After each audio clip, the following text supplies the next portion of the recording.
Alors, bonjour Lilia, moi ça me fait très plaisir de te voir aujourd'hui lors du salon Stratégie Client.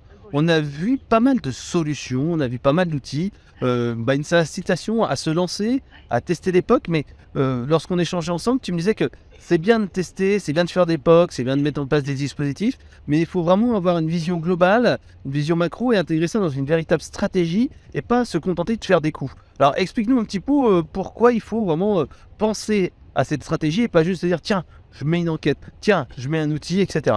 Oui, c'est exactement ça. Oui, alors l'intérêt effectivement d'avoir une vision globale, une vue d'oiseau de ce qu'on a envie de faire et d'initier dans l'entreprise en termes d'expérience client, voire même de centricité client, c'est tout simplement déjà de planifier, d'avoir une véritable roadmap. Et aussi, surtout, c'est de pouvoir impliquer les collaborateurs très en amont des projets pour pouvoir avoir un accompagnement au changement qui soit agile et aussi pour pouvoir, avec quelques premières équipes, lancer un POC et puis utiliser les résultats de ce POC pour pouvoir démontrer à la direction, mais aussi aux directions intermédiaires, ou à la direction dans le middle management, qu'on peut avoir des résultats et que ça vaut la peine d'accorder du temps et des ressources à l'expérience client. Parce que finalement, on est rattrapé par le quotidien. Tu as des entreprises qui vont, par exemple, avoir envie, parce qu'on entend parler pas mal, parce que c'est à la mode, etc., de lancer un projet expérience client. C'est souvent des coups qui sont faits comme ça. On a tendance à amalgamer beaucoup de concepts, relation client, service client. Oui, entre le marketing, la relation client, il y a toujours un petit peu de recouvrement. Oui. Puis on manque un peu de cette vision long terme. Qu'est-ce qu'on veut faire? Quelle est l'expérience client voulue? Tu t'en parles beaucoup. Exactement. Donc, pour avoir cette vision long terme, c'est important de définir une vision, de définir une mission, comme pour l'entreprise, hein, évidemment en phase avec la vision et la mission globale de l'entreprise, parce que l'expérience client, elle est là pour servir la stratégie et la vision de l'entreprise.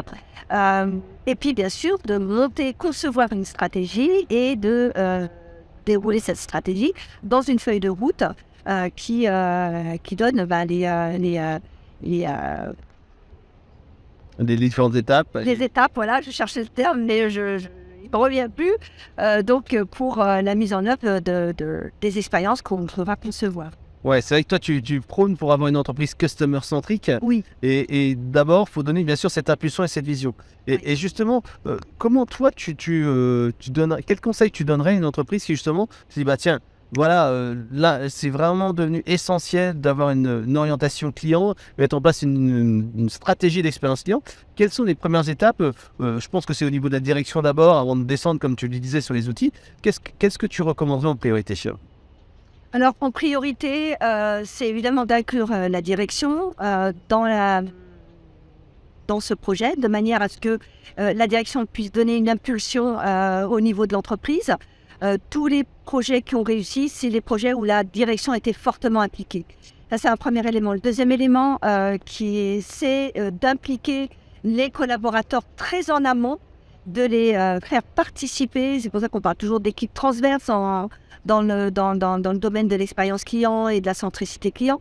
Donc, c'est vraiment d'impliquer très en amont les collaborateurs, et on démarre par les parties prenantes, à savoir les gens qui sont au service client ou alors le Customer Success Management, qui sont aussi des parties prenantes de la relation client.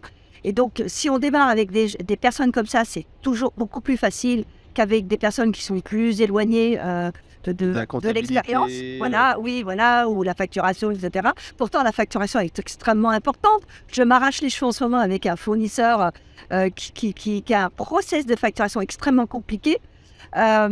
Donc, voilà, un exemple où l'expérience client, ça démontre que l'expérience client, elle touche tout le monde dans l'entreprise. Bah oui. J'avais le cas avec Bouygues Télécom Entreprise qui nous disait que un des pain points qui avait été révélé par les enquêtes, c'était la facturation, qui était impossible à comprendre par les clients. Et les gens en interne disaient mais non, mais la facture elle est très bien, il n'y a pas de souci particulier. Et il a fallu mettre en place cette enquête et leur montrer les verbatims et le pourcentage que ça représentait pour qu'ils se rendent compte véritablement qu'il y avait un problème avec les factures. Tout à fait.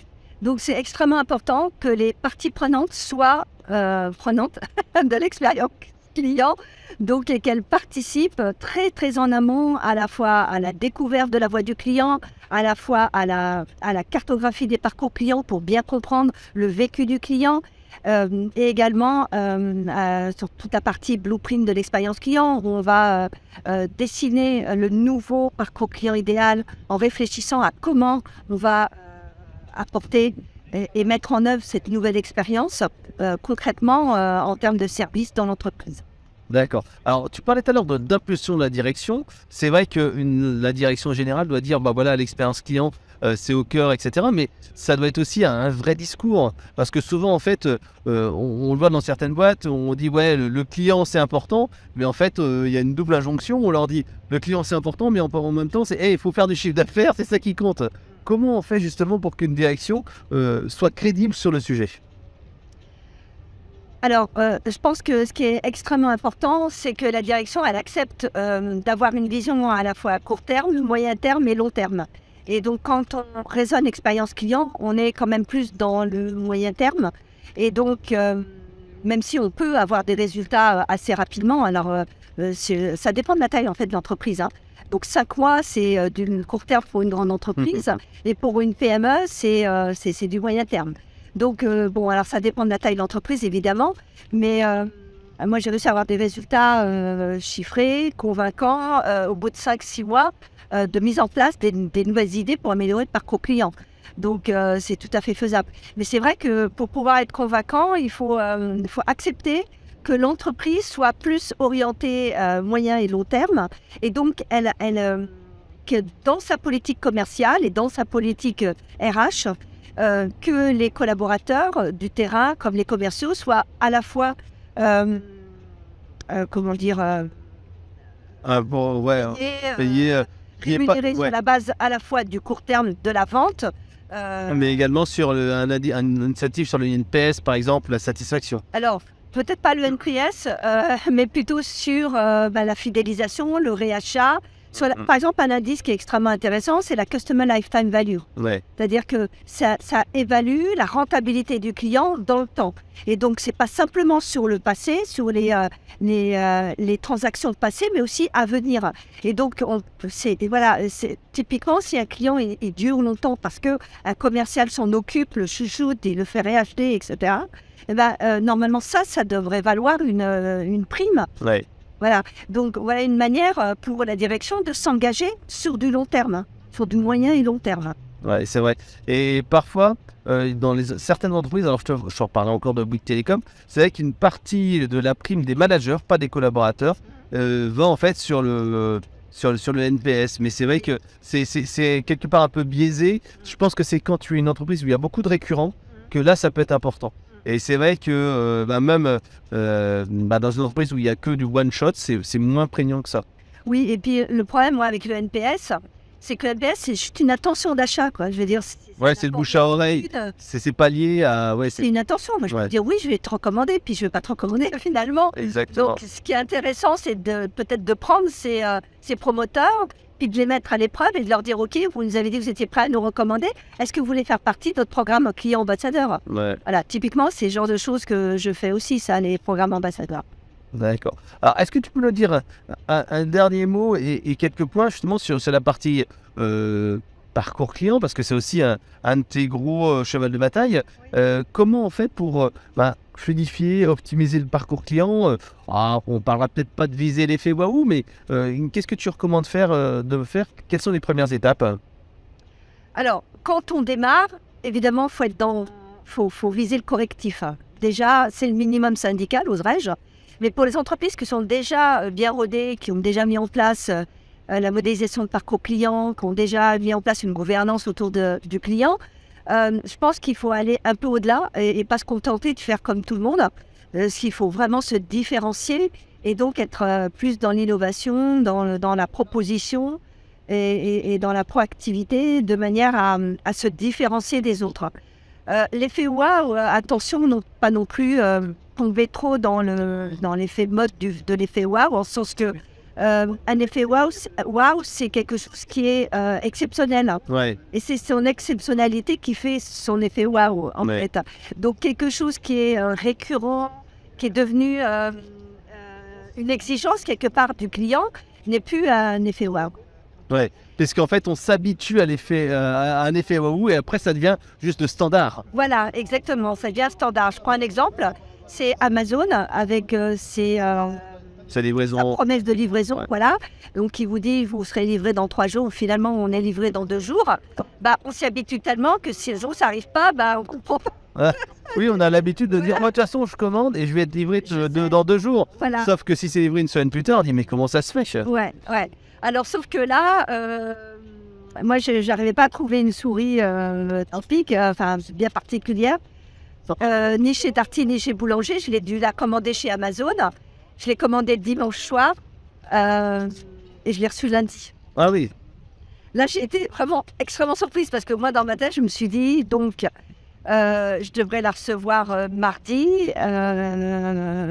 Donc, ben non, j'ai été étonnée, je l'ai eu lundi. Donc, ça veut dire qu'en fait, ils dépassent en fait leur... les attentes. Bah, de toute façon, c'est l'expérience client. Entre guillemets. Bah voilà, c'est l'expérience client, c'est les attentes, moins la réalité multipliée par l'émotion. Ouais. Si j'avais des attentes très fortes et finalement bah, j'étais déçu, bah, c'est forcément pas très bien. Mais par contre, si tu as des attentes faibles et que tu as eu quelque chose d'exceptionnel, waouh, ah oui, ça c'est quelque chose qui compte. Ok, bah, Lydia, si on veut en savoir plus sur toi et tes prestations, dis-nous quelques petits mots sur où on cherche l'information et tes derniers articles de blog, podcasts que tu as sortis. D'accord. Alors, moi, j'ai un site qui s'appelle clientaucoeur.com, donc client au singulier, O-A-U et cœur comme le cœur qui bat, .com. Parce que mon concept, c'est vraiment ça, c'est de mettre le client au cœur et de l'avoir à cœur, donc au cœur et à cœur. Donc là, on va y trouver une description de mon offre, de prestations, de conseils, formations. J'ai aussi ma plateforme e-learning qui propose un parcours de formation en toute autonomie. Donc ça, si ça intéresse quelqu'un, ils peuvent m'appeler ou me contacter via LinkedIn, parce que je poste beaucoup sur LinkedIn, tu as bien vu ces derniers temps, je suis assez active. Voilà, et puis l'actualité éditoriale, donc là j'ai un article qui tourne sur les parcours clients. Je vais en avoir un complémentaire à un article mégaliste qui va sortir, j'espère, la semaine prochaine, si j'arrive à tenir les délais. Un article mégaliste qui vient au complément des parcours clients où je propose 90 cas d'entreprises qui ont utilisé les parcours clients pour améliorer l'expérience client. Voilà, et puis ensuite un compte-rendu du salon stratégie client, j'espère bien, avec quelques vidéos, témoignages. Et puis voilà, après on verra. Je suis en train C'est déjà pas mal. Voilà, ouais. Merci Lydia et à très bientôt. Merci beaucoup Frédéric, à bientôt.